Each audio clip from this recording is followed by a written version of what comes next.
बिस्मिल्लाहिर्रहमानिर्रहीम। अस्सलामु अलैकुम नाज़रीन मोहतरम, आप देख रहे हैं आज तक न्यूज़ और मैं हूं समी। इससे पहले आप इस दास्तान की 6 एक साथ सुन चुके हैं और अब किस नंबर 7 मुलाहिज़ा फरमाएं।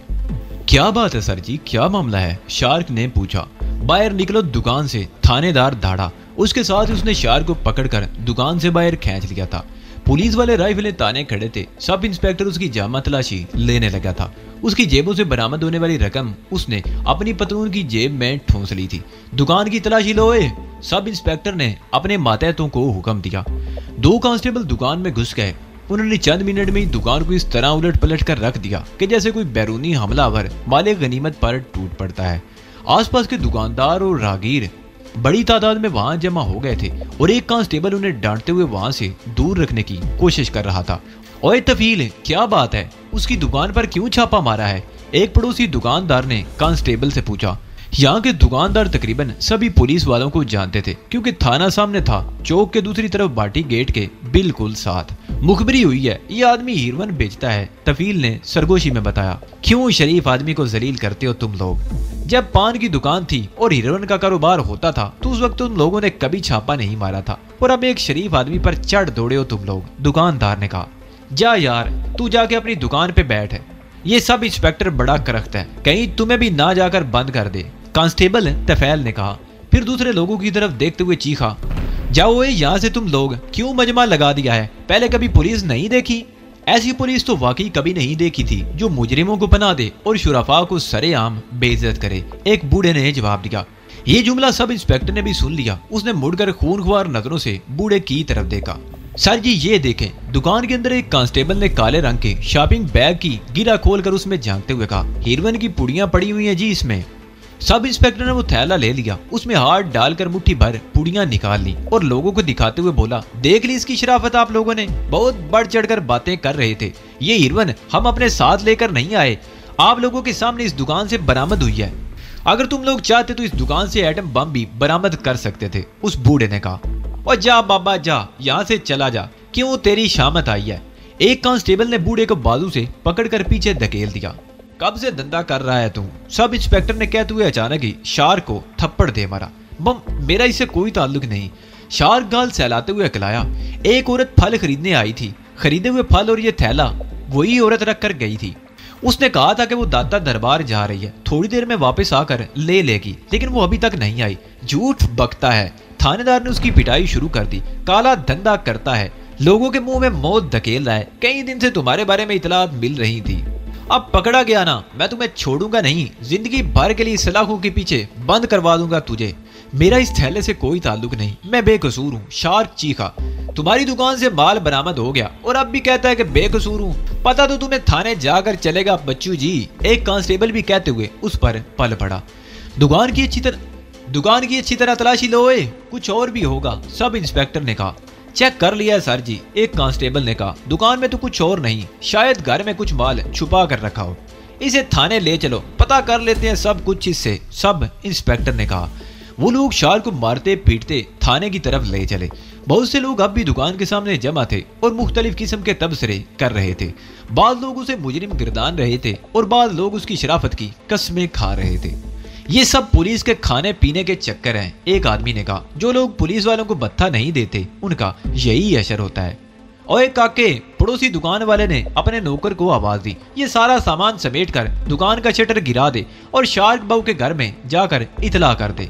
एक औरत मेरी दुकान पर रख गई थी, मैं बिल्कुल बेकसूर हूँ। करीब खड़े हुए सब इंस्पेक्टर ने उसके मुंह पर जोरदार गुंसा रसीद कर दिया। शार्क लड़खड़ाता हुआ कुर्सी से टकराया और कुर्सी समेत उलट गया। उसका सर दीवार से लगा, पेशानी की खाल फट गई और खून रिसने लगा। सब इंस्पेक्टर ने उसे बालों से पकड़कर उठाया और दूसरे हाथ से उसके पेट में जोरदार घूंसा मार दिया। शार्क के मुंह से चीख निकल गई। इसे दूसरे कमरे में ले जाओ, सब इंस्पेक्टर ने कहा, और इससे मालूम करो कि इस धंधे में इसके साथ और कौन कौन है। मुझे तो लगता है यह किसी बड़े गिरोह का आदमी है। सब इंस्पेक्टर शार्क को बालों से पकड़कर घसीटता हुआ दूसरे कमरे में ले गया। बता कब से ये धंधा कर रहा है और कितने लोग हैं तेरे साथ? सब इंस्पेक्टर ने उसके पेट पर एक और घूंसा मारा। मैं कुछ नहीं जानता, शार्क चीखा। मैं बेकसूर हूँ। अभी तुम सब कुछ बता दोगे। सब इंस्पेक्टर ने इस मर्तबा उसके सीने पर मुक्का मारा। खुदा के लिए मुझे छोड़ दो, मैं बेकसूर हूँ, मेरा इस धंधे से कोई ताल्लुक नहीं। शार्क चीख रहा था। सब इंस्पेक्टर तकरीबन आधे घंटे तक शार्क की धुनाई करता रहा और शार्क की चीखें थाने में गूंजती रही। उसे अधमुआ करके सब इंस्पेक्टर SHO के कमरे में आ गया। वो मुअज़्ज़ज़ आदमी जो पहले से वहां बैठा हुआ था। थोड़ी देर में मरियम भी रोती धोती थाने में दाखिल हुई। उसके साथ मलक मुनीर भी था। क्या किस्सा है थानेदार साहब, इसके बेटे को क्यों पकड़ा है? मलक मुनीर ने अलैग सलैग के बाद कुर्सी पर बैठते हुए पूछा। ये उसका हल्का इंतखाब तो नहीं था, मगर उसके ताल्लुकात तो हर जगह थे। किस लड़के की बात कर रहे हो मलक साहब? थानेदार ने घूरती हुई नजरों से उसकी तरफ देखा। वही फल फरोश, मलक मुनीर ने जवाब दिया। अच्छा वो मंशियात फरोश, थानेदार बोला। आपका उससे क्या ताल्लुक है मलक साहब? क्योंकि वो मेरे इलाके का आदमी है। और उसे तुमने मंशियात फरोश कैसे कह दिया? मलक मुनीर ने कहा। मलक साहब, इंस्पेक्टर ने उसके चेहरे पर नजरें जमाते हुए कहा, मुझे उस लड़के के बारे में सब कुछ मालूम है। मुमकिन है लुहारी वाले थानेदार ने किसी से पैसा खाकर उसे किसी जुर्म के बगैर पकड़ दिया हो। आपकी मुदाखले से उसकी नौकरी भी गई थी और वो अपने खिलाफ केस भी भुगत रहा है। लेकिन यहाँ मामला कुछ मुख्तलिफ है। इसकी दुकान से हीरोइन बरामद हुई है, आपके सामने रखी है। बेहतर है आप इस मामले से अलग ही रहें तो अच्छा है। ये हीरोइन तो आपके घर से भी बरामद हो सकती है, मलक मुनीर ने कहा। मलक साहब, इंस्पेक्टर एक झटके से उठकर खड़ा हो गया। उसका चेहरा एकदम सुर्ख हो गया था। बैठो बैठो, आराम से बैठो, अकड़ने की जरूरत नहीं, मलक मुनीर ने पुरसुकून लहजे में कहा। दुनिया इधर से इधर हो जाए ना तो तुम लोग कभी नहीं सुधरोगे। मैं जानता हूँ ये हीरोइन कहाँ से आई होगी। तुम मुझे भी जानते हो, मैं कभी किसी गलत आदमी की सिफारिश नहीं करता। अगर तुझे हीरोइन बरामद करने का शौक है ना तो मेरे साथ चल। मैं बताता हूँ तुम्हारे इलाके में हीरोइन कहाँ फरोख्त की जाती है। उन अड्डों पर कई सालों से खुलेआम हीरोइन बिक रही है, मगर तुमने वहां से कभी हीरोइन बरामद नहीं की, किसी को नहीं पकड़ा। ये हीरोइन तो इस फल वाले की दुकान से बरामद हुई है मलक साहब, थानेदार ने उसे घूरते हुए कहा। सब इंस्पेक्टर ने इतला मिलने पर छापा मारा था और ये हीरोइन कई लोगों की मौजूदगी में इसकी दुकान से बरामद हुई है। ये टेलीफोन तुम मुझे दो, मलक मुनीर ने कहा। मैं भी तुम्हारे घर में छापा पड़वाता हूँ और मोहल्ले वालों की मौजूदगी में तुम्हारे घर से हीरोइन भी बरामद होगी और नाजायज असला भी। मलक साहब, इंस्पेक्टर ने खूनख्वार निगाहों से उसकी तरफ देखा। आप एक इज्जतदार आदमी हैं, मैं भी आपकी इज्जत करता हूँ। इज्जत उन्हीं की जाती है जिनकी इज्जत हो, मलक मुनीर ने कहा। मैं इस लड़के की जमानत देने के लिए आया हूँ। जमानत तो आप अदालत में ही दे सकेंगे जब इसका चालान पेश होगा, थानेदार ने कहा। जब इसे अदालत में पेश किया जाएगा तो आपको बता दिया जाएगा। आप अदालत में पेश होकर इसकी जमानत करवा लें। ठीक है थानेदार, मलक मुनीर कहते हुए उठ गया। मेरी एक बात याद रखो, बेगुनाहों पर जुल्म करके तुम इस दुनिया में भी और आखिरत में भी अपनी जिल्लत और रुसवाई का सामान कर रहे हो। चलो बहन मरियम, उसने आखिरी अल्फाज मरियम से मुखातिब होकर कहे थे। तुम्हारा बेटा आज ही रात घर आ जाएगा, परेशान ना हो। वो लोग थाने से बाहर आ गए। इंस्पेक्टर ने उन्हें शार्क से मिलने भी नहीं दिया था। वो थाने से चंद कदम आगे बढ़े ही थे कि सफेद रंग की एक कार थाने के सामने रुकी। दो आदमी कार से उतरकर थाने में दाखिल हुए। उनमें एक शेरा पहलवान था और दूसरा रफीक। दो आदमी कार ही में बैठे रहे। इंस्पेक्टर और सब इंस्पेक्टर शेरा पहलवान को देखकर उठ खड़े हुए। उन्होंने बड़ी गर्मजोशी से उससे हाथ मिलाया। कहाँ है वो लड़का, उसे बुलाओ तो जरा, शेरे पहलवान ने कुर्सी पर बैठते हुए कहा। कुछ गड़बड़ हो गई है, इंस्पेक्टर बोला। कैसी गड़बड़ हुए? शेरे पहलवान ने सवालिया निगाहों से उसकी तरफ देखा। अभी मलक मुनीर आया था, लड़के को छुड़वा कर ले जाना चाहता था, धमकियां देता हुआ गया है। बात ही कोई नहीं, शेरे पहलवान ने कहा। उसे मनाने का भी तरीका आता है, तुम लड़के को बुलाओ। शार को इंस्पेक्टर के कमरे में लाया गया। क्या हाल कर दिया है तुम लोगों ने इसका? ये तो एक शरीफ आदमी है, क्यों पकड़ा है तुम लोगों ने इसे? शेरे पहलवान ने इंस्पेक्टर को घूरा। हीरोइन बेचता है ये पहलवान, इंस्पेक्टर ने कहा। ये हीरोइन इसके कब्जे से बरामद हुई है। ये गलत है, शेरा पहलवान बोला। ये तो शरीफ आदमी है, अभी कुछ देर पहले मुझे किसी ने बताया तो मैं फौरन चला आया हूँ। छोड़ दो यार इसे। लेकिन पहलवान जी, वो लेकिन वेकिन कुछ नहीं। पहलवान ने उसकी बात काट दी और जेब से 100 रुपए के नोटों का एक बंडल निकालकर उसके सामने मेज पर फेंक दिया। ये लो 10,000 और इसे छोड़ दो, गरीबों की बददुआएं मत लो। अब तुम खुद इसे घर छोड़ कर आओगे। तुम बाहर जाकर बेंच पर बैठो, इंस्पेक्टर ने शार्क से कहा। वो उठकर बाहर चला गया। तुम इसे लेकर मलक मुनीर के पास छोड़ आओ, वो तुम्हारा एहसानमंद रहेगा, शेरे पहलवान ने कहा। मैं उसके घर कैसे जा सकता हूँ? थानेदार बोला।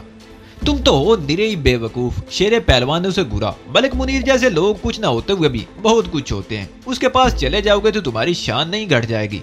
उस पर यह एहसान लाद देना कि उसकी सिफारिश पर छोड़ रहे हो तुम उसे।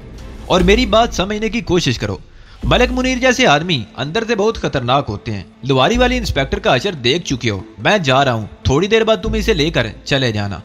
शेरा पहलवान कमरे से बाहर आ गया। बरामदे में बेंच पर शार्क बैठा हुआ था। बात ही कोई नहीं शार्क बाबू, वो शार्क के करीब रुककर बोला, ये इंस्पेक्टर अभी तुम्हें घर छोड़कर आएगा, घबराओ नहीं, जिंदगी में ये सब कुछ होता ही रहता है। शेरा पहलवान चला गया। वो शार्क के लिए सोचों की बहुत सी राहें खोल गया था। उसे समझने में देर ना लगी कि इसे हिरवन के चक्कर में फंसाने वाला कौन था। कुछ ही देर बाद इंस्पेक्टर भी बाहर आ गया। चल लोए, तुझे घर छोड़ाऊं फन्ने काके। शार्क इंस्पेक्टर के साथ थाने से बाहर आ गया। वो बाटी गेट के मुहराबी दरवाजे में दाखिल हो गया और अंदरूनी गलियों में होते हुए मलक मुनीर के घर पहुंच गए।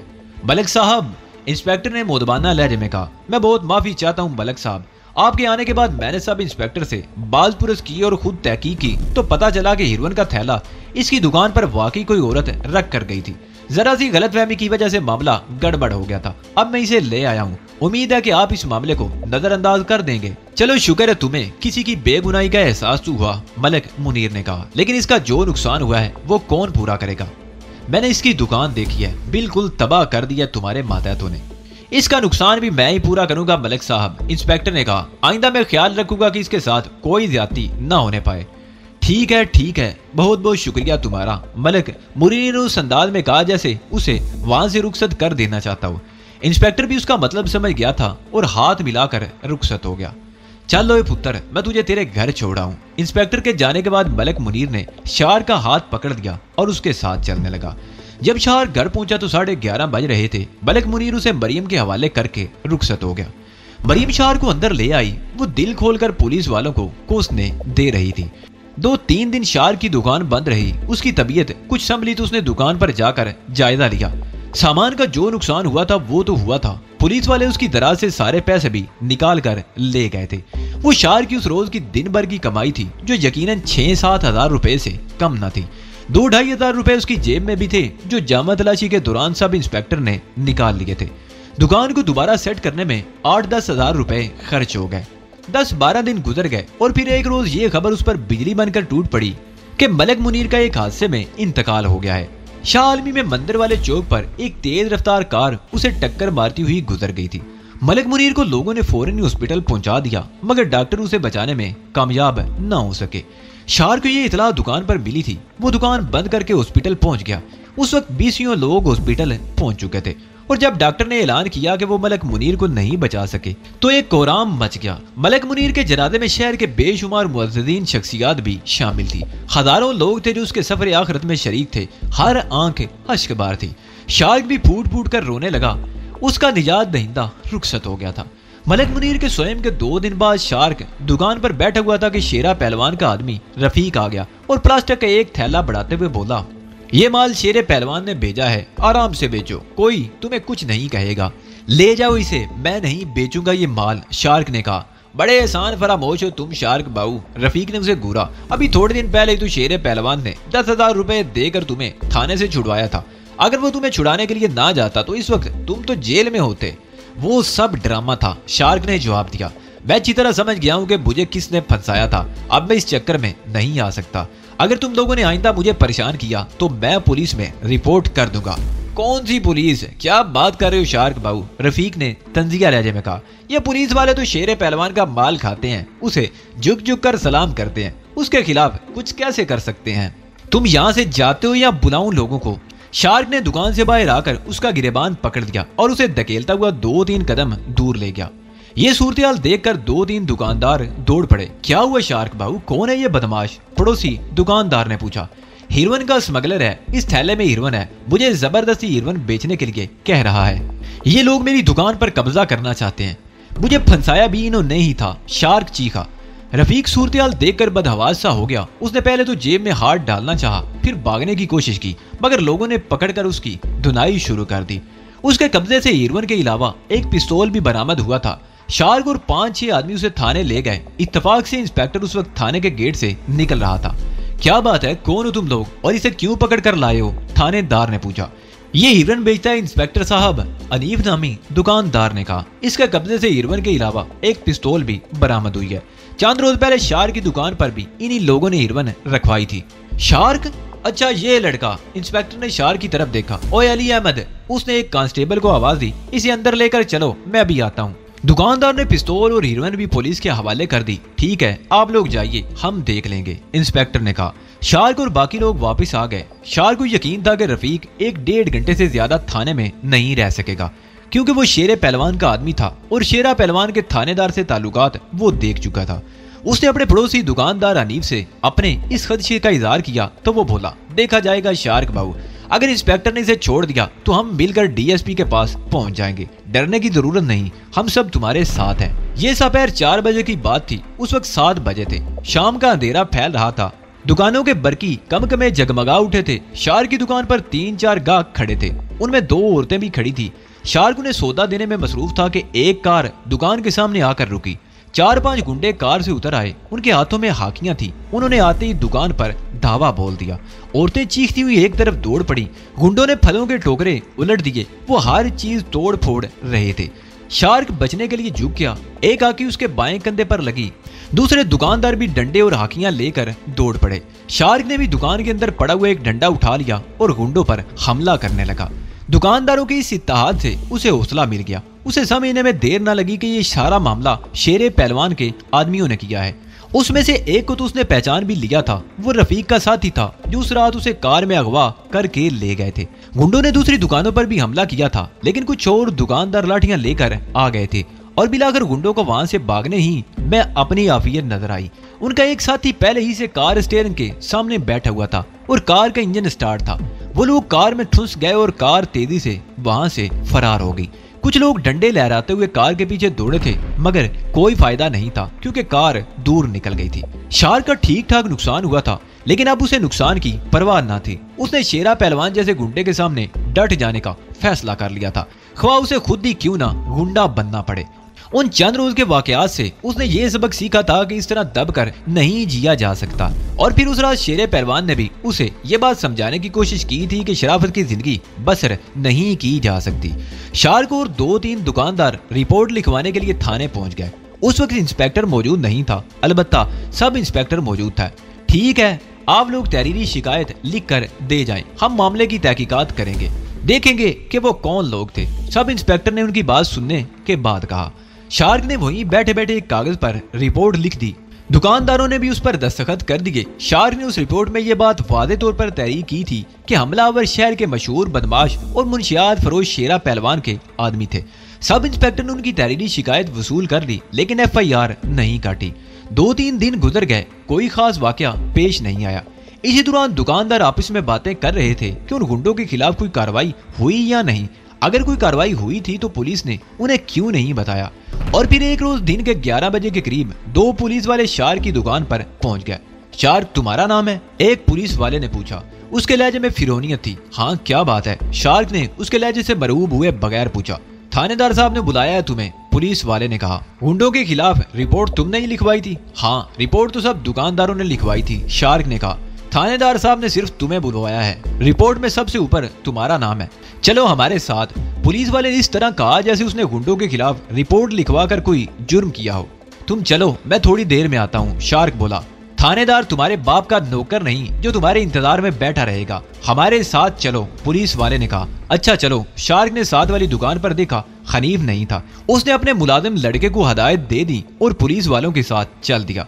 जब वो थाने पहुंचा तो पुलिस वाले एक जेब दराज की धुनाई कर रहे थे, जिसे दाता दरबार के सामने बाजार में एक आदमी की जेब काटते हुए पकड़ा गया था। शार्क SHO के कमरे में दाखिल होने लगा तो कांस्टेबल ने उसे रोक दिया। यहीं रुको, मैं थानेदार साहब को बता दूं। कांस्टेबल 5 मिनट बाद SHO के कमरे से बाहर आया। थानेदार साहब मसरूफ हैं, बाहर खड़े हो जाओ एक तरफ, फारिग होकर तुम्हें बुलाएंगे, उसने कहा। वहां बैठने की कोई जगह न थी। शार्क बरामदे में ही खड़ा रहा। 1.5 घंटा गुजर गया। वो खड़े खड़े थक गया था। इंस्पेक्टर के कमरे से बातों और कहकों की आवाजें सुनाई देती रही थी। शार्क ने एक पुलिस वाले से 2-3 मरतबा कहा, मगर उसे हर मरतबा यही जवाब मिला कि थानेदार साहब फारिग होंगे तो बुला लेंगे। मिलाकर मजीद आधा घंटा गुजर जाने के बाद 2 आदमी कमरे से निकले। उनमें से एक वकील था जिसने सफेद पतलून और सफेद शर्ट पहनी हुई थी। गले में स्याह रंग की टाई थी और गर्मी के बावजूद उसने काला कोट पहन रखा था। दूसरे आदमी ने जीन्स और नीली शर्ट पहनी हुई थी। शर्ट पर आर्नल्ड की तस्वीर का अक्स बना हुआ था। उस नौजवान के बाल खासे लंबे थे, उम्र 25 के लगभग रही होगी।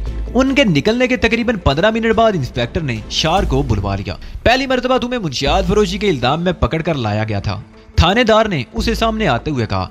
फिर तुमने दूसरे आदमियों के साथ मिलकर रफीक नामी एक आदमी को जदोकोब किया और उसे एक झूठे इल्जाम में पुलिस के हवाले कर गए। और फिर तुम लोगों ने दंगा फसाद और शेरे पहलवान के आदमियों के खिलाफ झूठी रिपोर्ट लिखवाई। मैंने तहकीकात कर ली है, पहलवान और उसका कोई आदमी उस रोज उस इलाके में नहीं था। किसी के खिलाफ झूठी रिपोर्ट लिखवाने का मतलब समझते हो? ये झूठी रिपोर्ट नहीं है जनाब, शार्क ने कहा। आप चौक पर आकर लोगों से पूछे, वो शेरे पहलवान के आदमी थे। उनमें से एक को तो मैंने पहचान लिया था। उन्होंने हाकियों से हमला किया था और तोड़फोड़ भी की थी। और तुम शायद भूल गए हो कि उस शेरे पहलवान ने तुम्हें बचाया था। वो तुम्हारे साथ नेकी ना करता तो आज तुम कम अज कम 6 माह के लिए जेल में जा चुके होते, थानेदार ने कहा। उस वक्त भी मुझे शेरे पहलवान के आदमियों ने फंसाने की कोशिश की थी, शार्क ने कहा। मेरी दुकान पर हीरोइन उन्हीं लोगों ने रखवाई थी और बाद में छापा भी उन्हीं ने पड़वाया था। ना तू ये बता, शेरे पहलवान को तुमसे क्या दुश्मनी हो सकती है? थानेदार ने उसे घूरा। वो मुझे मजबूर करता रहा कि मैं अपनी दुकान पर उसके एजेंट की हैसियत से हीरोइन फरोख्त करूं, क्योंकि उससे पहले यहाँ पान की दुकान थी और ये दुकान उनका मुंशियात फरोशी का बहुत बड़ा अड्डा था। मेरे इनकार पर उसने मुझे इस तरह परेशान करना शुरू कर दिया, शार्क ने कहा। शेरे पहलवान जैसे लोगों के हाथ बहुत लंबे होते हैं, उससे किसी न किसी तरह मुफाहमत कर लो और उसके साथ मिलजुल कर रहना सीखो। हमें भी आराम से काम करने दो, इंस्पेक्टर ने कहा। क्या किसी जराइम पेशा आदमी के खिलाफ शिकायत करना जुर्म है? शार्क ने पूछा।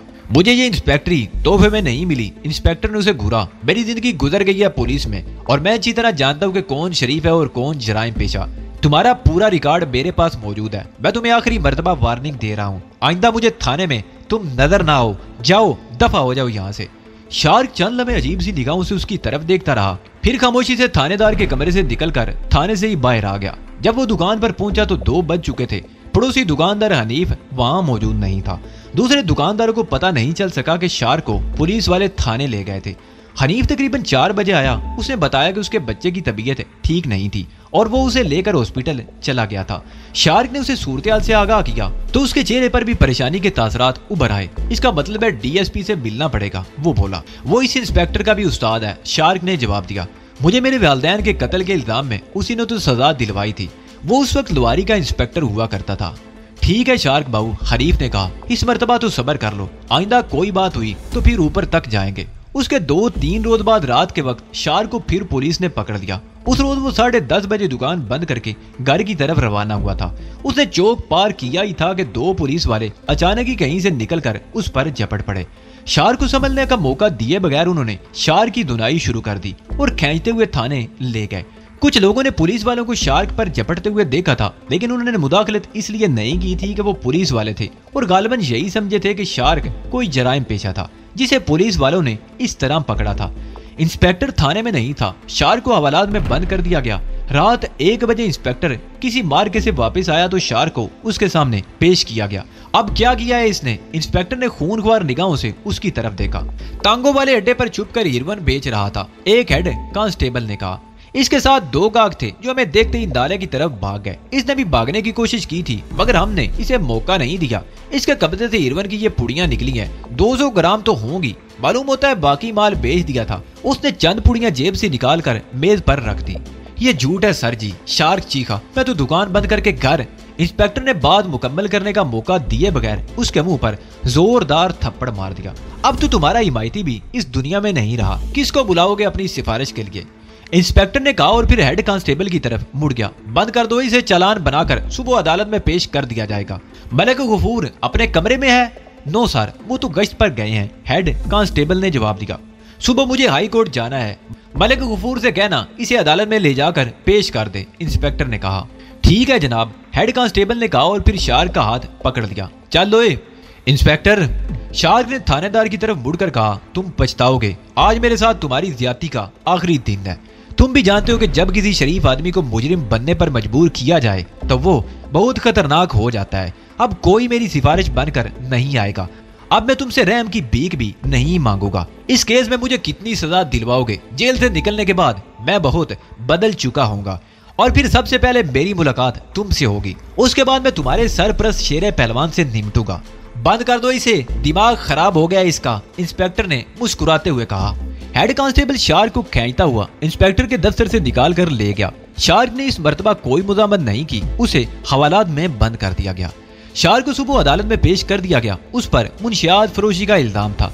मजिस्ट्रेट ने पहली ही पेशी पर उस केस का फैसला कर दिया और फिर उसे 15 दिन के लिए जेल भेज दिया गया। शार्क को देखकर जेलर के चेहरे पर अजीब से तासरात उभर आए थे। मैंने तुम्हारी फाइल देखी है, जेलर ने कहा। तुम पर मुंशियात फरोशी का इल्जाम है, यकीन नहीं आता। बात बातें ऐसी होती हैं जिन पर यकीन करना पड़ता है जेलर साहब, शार्क ने जवाब दिया। जब मैं पहली मर्तबा यहाँ आया था तो उस वक्त भी आपने गालिबन ऐसे ही अल्फाज कहे थे। 12 साल के एक लड़के को अपने माँ बाप के कत्ल के इल्जाम में उम्र कैद की सजा हो सकती है, तो एक जवान आदमी को मुंशियात फरोशी के जुर्म में सजा क्यों नहीं हो सकती? वो चंद लम्हों को खामोश हुआ, फिर बात जारी रखते हुए कहने लगा, जब मैं पहली मर्तबा यहाँ आया था तो सिर्फ 12 साल का था। ये वो उम्र होती है जब इंसान को अपना शऊर भी नहीं होता, वो अपने अच्छे बुरे को भी नहीं समझ सकता, बड़ों की उंगली पकड़कर चलता है। उस उम्र के बच्चे को तो अकेले घर से भी नहीं निकलने दिया जाता। मैंने इस 4 दीवारी के अंदर होश संभाला, फिर दुनिया इन दीवारों तक महदूद थी। मेरे सर पर यही मुख्तसर सा आसमान था। मैंने खूनख्वार दरिंदा नमा लोग भी देखे और आप जैसे मोहब्बत करने वाले ऑफिसर भी देखे। मैंने यहाँ रहकर BA की डिग्री तो हासिल कर ली, लेकिन दुनिया में रहने का सलीका आज आया। जब मैं यहाँ से बाहर निकला था तो उस वक्त यही समझा था कि इस दुनिया में रहने वाले सब आप जैसे होते हैं, इंसानियत से मोहब्बत करने वाले, मुखलिस। लेकिन बाहर रहकर इन चंद महीनों में मुझे तजर्बा हुआ कि ये दुनिया खूनख्वार भेड़ियों से भरी हुई है। आपकी तरह के इंसान को तो मोटरों के नीचे कुचल दिया जाता है और किसी खुशफहमी का शिकार मुझ जैसे लोगों को कठपुतलियां बना दिया जाता है। उन्हें घिनौने मकासद के लिए इस्तेमाल किया जाता है। मैंने कठपुतली बनने से इनकार कर दिया था। उन चंद महीनों में मुझे सिर्फ ये तजर्बा हुआ है कि इस दुनिया में सिर्फ 2 तरह से जिंदा रहा जा सकता है, कठपुतली बनकर या वो पूरी इसरार कुव्वत बनकर जो उन कठपुतलियों को अपनी उंगलियों पर निचाते हैं। तुम 15 दिन के लिए यहाँ आए हो, जेलर ने कहा। इसी दौरान मैं कोशिश करूंगा कि एक बार फिर तुम्हें कुछ समझा सकूं। तुम एक अच्छे इंसान और बहुत अच्छे इंसान बन सकते हो। शार्क दिल ही दिल में मुस्कुरा दिया। उस जेलर को भी शायद दुनिया का तजर्बा नहीं था। उसके शब रोज भी तो जेल के इस हिसार में गुजरते थे। 3 रोज बाद वार्डन ने उसे आवाज दी, शार्क तुम्हारी मुलाकात आई है। कौन है? शार्क ने पूछा। वैसे उसे समझने में देर ना लगी कि वो मरियम ही होगी। उस रात पकड़े जाने के बाद शार्क ने गाड़ी इतला नहीं भिजवाई थी और ना ही बाद में उसे खबर की थी। 2-3 दिन तक रोती पीटती उसके बारे में मालूमात हासिल करने की कोशिश करती रही होगी और बिलाकर उसे पता चल गया होगा कि वो जेल में है और मुलाकात के लिए दौड़ी चली आई थी। तुम्हारी माँ है, वार्डन ने जवाब दिया। मेरा मतलब है वही औरत जो पहले भी तुमसे मुलाकात के लिए आती रही है। उससे कह दो कि शार्क नाम का कोई कैदी इस जेल में नहीं है, शार्क ने जवाब दिया। अरे पागल आदमी, वार्डन ने उसे घूरा। वो तुम्हारी माँ है। रो रो कर उसने अपना बुरा हाल कर रखा है और तू कहता है कि मुलाकात नहीं करेगा? हाँ, मैं उससे मुलाकात नहीं करूंगा, शार्क ने जवाब दिया। वार्डन अजीब सी निगाहों से उसकी तरफ देखता हुआ चला गया। शार्क दिल महसूस कर रह गया। वो जानता था कि मरियम और रजिया ने उसकी गुमशुदगी पर वाकई रो रो कर बुरा हाल कर रखा होगा, लेकिन अब वो एक कैदी और गुलाम इंसान की हैसियत से उसका सामना नहीं करना चाहता था। उसने जिंदगी गुजारने का जो फैसला कर लिया था वो बहुत खतरनाक था। उसे 1 हफ्ता बाद एक रोज वार्डन ने फिर एक मुलाकात की इतला दी। मैंने कहा था ना कि मैं नहीं मिलूंगा, शार्क ने कहा। वो तुम्हारी माँ नहीं है, वार्डन ने कहा। फिर कौन है? उसने घूरा। छांगा नाम बताया उसने। कई साल पहले वो भी एक जुर्म में यहाँ की हवा खा चुका है। अगर नहीं मिलना चाहते तो मैं उसे मना कर दूं, वार्डन ने कहा। नहीं, मैं उससे मुलाकात करूंगा। शार्क अपनी जगह से उठ खड़ा हुआ। वो छांगा नाम के किसी आदमी को नहीं जानता था। वार्डन के कहने के मुताबिक कई साल पहले वो किसी जुर्म में जेल की हवा भी खा चुका था। शार्क हैरान हो रहा था कि वो कौन हो सकता था। आज मुलाकातों का दिन था। कई कैदियों के मुलाकाती आए हुए थे। हाल नाम का ये कमरा मोटी मोटी आनी सलाखों की मदद से 2 हिस्सों में तकसीम था। सलाखों पर जाली भी लगी हुई थी। सलाखों के उस तरफ कैदी थे और दूसरी तरफ उनके मुलाकाती। वार्डन उसे आखिरी सिरे पर ले गया। सलाखों के दूसरी तरफ एक आदमी खड़ा था। उसने लाचा और कुर्ता पहना हुआ था। वो दरमियाने कद का एक अधेड़ उम्र मगर सेहतमंद आदमी था। कुशादा पेशानी, बड़ी बड़ी सुर्ख आंखें और भारी मूंछें। मेरा नाम छांगा है, तुम मुझे नहीं जानते शार्क बाबू, उसने कहा। हम वाकई में तुम्हें नहीं जानता। क्यों मिलना चाहते थे तुम मुझसे? शार्क ने कहा। मुझे कल पता चला था कि तुम्हें झूठे केस में सजा दिलवाई गई है। इस सारे चक्कर के पीछे शेर पहलवान का हाथ है। तुम यहाँ से बाहर आ जाओ तो उससे हिसाब कर लेंगे। घबराने की जरूरत नहीं शार्क बाबू, अब तुम अपने आप को अकेला नहीं पाओगे, छांगा ने कहा। तुम हो कौन? शार्क ने उलझी हुई निगाहों से उसकी तरफ देखा। दोस्त, छांगा ने जवाब दिया। किसी चीज की जरूरत हो तो बता दो। नहीं, मुझे किसी चीज की जरूरत नहीं, शार्क ने जवाब दिया। तुम्हें 15 दिन की सजा हुई थी। मेरा ख्याल है 1-2 रोज में रिहा हो जाओगे। जेल से निकलकर सीधे मेरे पास आ जाना, छांगा ने कहा। कहाँ? शार्क ने पूछा। मजिंग, छांगा ने जवाब दिया। मजिंग चौक पर किसी से भी पूछ लेना। तुम्हारी दुआ से बच्चा बच्चा जानता है। ठीक है, मैं आ जाऊंगा, शार्क ने जवाब दिया। अच्छा, रब रखा, भूलना मत, छांगा ने कहा और मुड़कर बाहर की तरफ चला गया। शार्क चंद सेकंड वहां खड़ा रहा, फिर वापस आ गया। वो दिन भर छांगा के बारे में सोचता रहा। शक्लो सूरत, लिबास और अंदाजे गुफ्तगू से तो वो भी कोई स्मगलर ही लगता था, लेकिन वो सोच रहा था कि छांगा को उसके बारे में कैसे पता चला। उस रात शार्क को देर तक नींद ना आ सकी। वो कोठरी के खुदरे फर्श पर लेटा छांगा के बारे में ही सोचता रहा। छांगा ने गुफ्तगू में शेरे पहलवान का भी हवाला दिया था और उससे हिसाब किताब कर लेने के अज़म का इजहार किया था। उसकी बातों से शार्क इस नतीजे पर पहुंचा था कि शेरे पहलवान और छांगा में कोई दुश्मनी थी और छांगा गालिबन अपने हरीफ से किसी किस्म का बदला लेने के लिए उसे आलाकार बनाना चाहता था। हो सकता है उनमें कोई कारोबारी रकाबत हो। उसने करवट बदली और दरवाजे की आईनी सलाखों से बाहर आसमान की तरफ देखने लगा, जहां बहुत दूर सितारे टिमटिमाते हुए नजर आ रहे थे। दफातन उसके ज़हन में मरियम और रजिया का ख्याल उभर आया। मरियम 2 मरतबा मुलाकात के लिए आ चुकी थी। दूसरी मरतबा रजिया भी उसके साथ थी, मगर शार्क ने उससे मुलाकात से इनकार कर दिया था। क्या सोचा होगा उन्होंने उसके बारे में? मरियम वो वाहिद हस्ती थी जो 14 साल कैद के दौरान बाकायदगी से उससे मिलने के लिए आती रही थी। उसने उसे माँ की ममता दी थी। रजिया से उसे बहन का प्यार मिला था।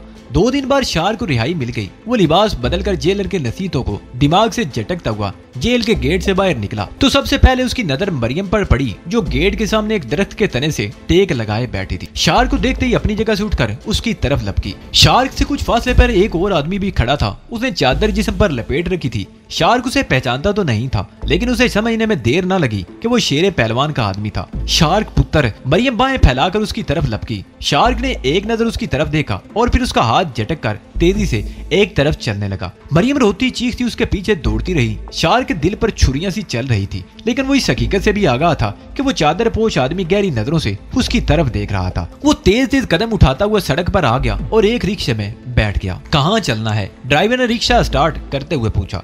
पहले यहाँ से चलो, रास्ते में बता दूंगा, शार्क ने पीछे देखते हुए कहा। मरियम पागलों की तरह उसे पुकारती हुई दौड़ती आ रही थी। रिक्शा हरकत में आ गया। मरियम कुछ देर तक रिक्शे के पीछे दौड़ती रही, फिर रुक गई। शार्क ने फिर पीछे मुड़कर देखा। मरियम बहुत पीछे रह गई थी, मगर सफेद रंग की एक सुजुकी कार रिक्शे के पीछे आ रही थी। कार में सिर्फ ड्राइवर था और शार्क ने उसे पहचानने में गलती नहीं की थी। ये वही चादरपोश आदमी था जिसे उसने जेल के गेट के सामने देखा था। रिक्शा कई मील तक मुख्तलिफ सड़कों पर दौड़ता हुआ बेंगलोर रोड की तरफ आ गया। स्टेशन ले चलो, शार्क ने कहा। रिक्शा रेलवे स्टेशन की तरफ मुड़ गया। रेलवे स्टेशन के करीब पहुंचकर शार्क ने रिक्शा रुकवा लिया और जेब से 100 रुपए का नोट निकालकर ड्राइवर के हाथ में थमा दिया। ड्राइवर ने उसके हाथ से 100 रुपए का नोट ले लिया और जेब में हाथ डाला। उसकी जेब में 50 रुपए का सिर्फ एक नोट था और मीटर पर 35 रुपए बने हुए थे। मेरे पास खुले नहीं बाऊ। ड्राइवर ने 100 का नोट दोबारा उसकी तरफ बढ़ाते हुए कहा। ये पकड़ो अपना 100 का नोट और पैसे खुले करवा के दो। शार्क ने उसके हाथ से 50 का नोट खींच लिया और रिक्शे से उतरकर तेजी से एक तरफ दौड़ पड़ा जो मैकलोड ही की तरफ जा रही थी। वो बस के अगले दरवाजे से सवार हो गया। बस भरी हुई थी। शार्क ने जांच कर देखा, सफेद सुजुकी सड़क के किनारे पर खड़ी थी और स्टीयरिंग के सामने बैठा हुआ शख्स मुतजस्सिस निगाहों से उसकी तरफ देख रहा था। जहाँ रिक्शा रुका, अगला मोड़ मुड़ने के लिए बस की रफ्तार कम हुई तो शार्क पिछले दरवाजे से उतर गया। कुछ ही देर बाद वो उस मोड़ पर खड़ा था जहाँ से बाठी लोहारी की तरफ तांगे जा रहे थे। तमाम तांगे वहाँ से गुजरते हुए दरबार दरबार की आवाजें लगा रहे थे। शार्क पहले एक तांगे की तरफ बढ़ा, फिर एक खाली रिक्शा देखकर उसकी तरफ मुड़ गया। लोहारी चलो, शार्क रिक्शे में बैठते हुए बोला। मीटर खराब है बाबूजी, 15 रुपए होंगे। ड्राइवर ने कहा। चलो 15 ही ले लेना, शार्क ने इधर उधर देखते हुए जवाब दिया। रिक्शा हरकत में आ गया और मुख्तलिफ सड़कों से होता हुआ लोहारी की तरफ जाने वाली सड़क पर मुड़ गया। मोची दरवाजे से जरा आगे निकलते ही शार्क ने रिक्शा रुकवा ली और 50 का नोट ड्राइवर की तरफ बढ़ा दिया। ये गनीमत था कि इस रिक्शे ड्राइवर के पास खुले पैसे मौजूद थे। उसने 35 रुपए वापस कर दिए। शार्क रिक्शे से उतरकर हॉस्पिटल रोड पर आ गया और अखबार मार्केट से जरा आगे जाकर दाईं तरफ एक गली में मुड़ गया। ये बाजारनुमा गली आगे जाकर अनारकली से जा मिली थी, लेकिन शार्क अनारकली तक पहुंचने से पहले ही बाईं तरफ एक रेस्टोरेंट में दाखिल हो गया। रेस्टोरेंट में उस वक्त अच्छे खासे गाहक थे। सारी मेजें भरी हुई थी, मगर शार्क का रुख काउंटर की तरफ था। उसका बचपन का दोस्त सोहेल काउंटर पर बैठा हुआ था। तकरीबन 4 महीने पहले सोहेल से उसकी मुलाकात के बाद शार्क आज उसके सामने आया था। अरे तुम, मैं यहाँ ज्यादा देर लोगों के सामने खड़ा नहीं रह सकता, ऊपर अपने कमरे में चलो, मुझे तुमसे एक जरूरी बात करनी है। शार्क ने उसकी बात काटते हुए कहा। तुम ऊपर जाओ, दरवाजा खुला है, मैं थोड़ी देर में ही आता हूँ, सोहेल ने कहा। शार्क ने इधर उधर देखा और काउंटर से जरा आगे लकड़ी की गोल सीढ़ियों पर चढ़कर ऊपर कमरे में पहुंच गया। कमरे में दाखिल होकर उसने गहरा सांस लिया और पलंग पर ढेर हो गया।